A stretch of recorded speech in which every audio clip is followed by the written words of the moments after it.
Asa na sinating grabing kainit sa panahon ug pagpanggawa sa mga sakit-sakit sa isda, nakaani gihapon og 1,000 ka kilong bangus ang mga mananagat sa isla sa Pangan-an. Apan ang fish cage ug fish pen sa ubang mga barangay, menos ang harvest tungod sa dunlok. Siluan mayroon din sa report. Human sa 4 ka buwan nga pag-atiman sa mga saltwater bangus fingerlings ubos sa Project Lawa at binhi sa DSWD, nakaani na gayud og 1,000 ka kilong bangus ang mga mananagat sa isla sa Pangan-an. Matod ni Alex Baring, pangu sa City Agriculture and Fisheries Office, nakuha gayud sa mga mananagat sa Pangan-an ang gilauman nilang gidaghanon sa mga bangus nga ma-harvest karong buwana. So, 1,000 kilos times 3 kay 3:1. So, doon ay 3,000, doon ay 3 ka buok nga nakuha na isda. Kay nag 1:3 man sila. So, which is, kung 1:3, good size na. Mo gid na perfect nga gidakon sa bangus nga i-harvest.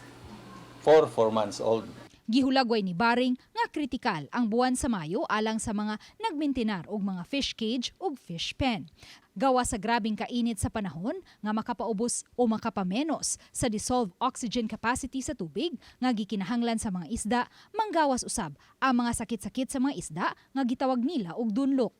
Gani lakip sa apektado ang mga saltwater bangus fingerlings nga giatiman sa mga mananagat sa San Vicente, Olango Island. Nag-harvest usab sa niaging adlaw ang mga mananagat sa San Vicente, Olango Island sa ilang giatiman nga mga bangus fingerlings, apan anaa lang sa 503 kilos ang ilang nakuha. Hinuon aduna pa sila'y laing i-harvest apan aminado ang pangu sa City Agriculture and Fisheries Office CONCAFO nga menos ra gayud kini sa ilang gilaumang gidaghanon. Dihang 2 ka buwan pa lang ang naasoy mga bangus, nakasinati kini og sakit-sakit ug wa gilayon ma-report sa mga mananagat ngadto sa CAFO sa pagtuo nga normal ra kini nga kasinatian.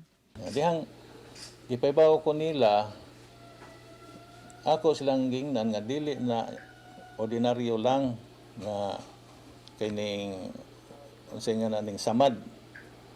Kuan na siya kanang fungus unya bakterya. Ako silang gitagaan sa kuan sa pangan sa kining antibiotic aron makapalit sila ilaw bahog naman sa laog.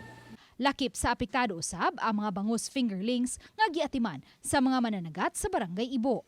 Ang naasoy 3 ka mga barangay parehong nahatagan og tag 6,000 ka mga bangus fingerlings niadtong buwan sa Enero ubos sa Project Lawa at binhi sa DSWD. Nagdunlok pod ang ilang isda. Unya dugay ra ba sila naka-report sa MUA. Dako kaswalti ang Ibo. Pero at least doon na pagid sila madaginod og harvest karong June. Gawa sa mga bangus, gitinguha usab karon sa CAFO ang pag-atiman sa crayfish kay gawas nga kusog ang demand niini sa mga hotel, menos usab ang gasto sa pag-atiman niini.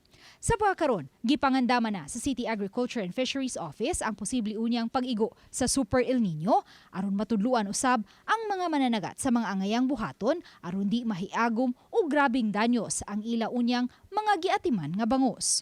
Uban ni Marlon Malgazo, Luan Mirondina, Balitang Misda.